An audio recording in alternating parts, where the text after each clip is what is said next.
America, NFL football has been a big deal for quite some time, and the new rage is all about fantasy. Fantasy football. You've probably heard of it by now, but whether you are a participant in the league or not, you may have little idea of the impact it's having on our economy and our workforce. The originator of fantasy football was one of Oakland's very own, Wilfred or Bill Wickenbach, owning partner of the Oakland Raiders. He created the inaugural 8-team league called the GOPPPL,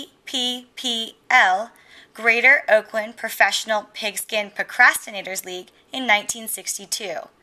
The purpose of the league was to bring together Oakland's finest gridiron forecasters to pit their respective brains and cash against each other, in the hope that it would lead to closer coverage of daily happenings in professional football.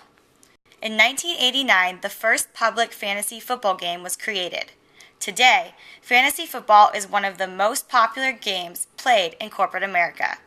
In the U.S. and Canada, 27 million people play fantasy football, which adds about $3 billion to the economy every year.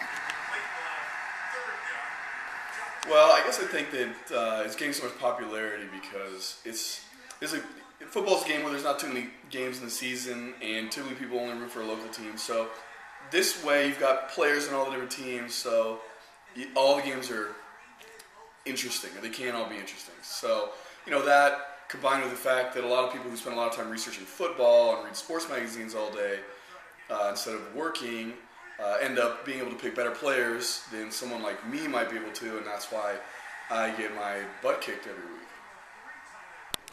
While the $3 billion that fantasy team owners spend every year is a positive and significant impact on the economy, others argue that fantasy football has a negative effect, referencing stats that show fantasy football accounts for $20 billion of lost productivity every year.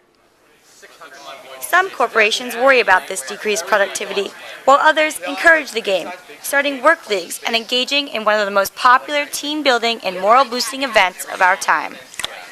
My company actually encourages us to play fantasy football. They set up a company-wide draft for people who wanted to play, and our boss thought it was a really good idea to kind of instead of shying away from it, knowing that people were probably going to check on during their work time anyways, make it like a camaraderie thing. So it's pretty cool. So you got a lot of the ladies involved, and we have partners who we have teams. We each have a team with somebody else, and we co-manage a team, and it's a really fun way to get the office involved in something together.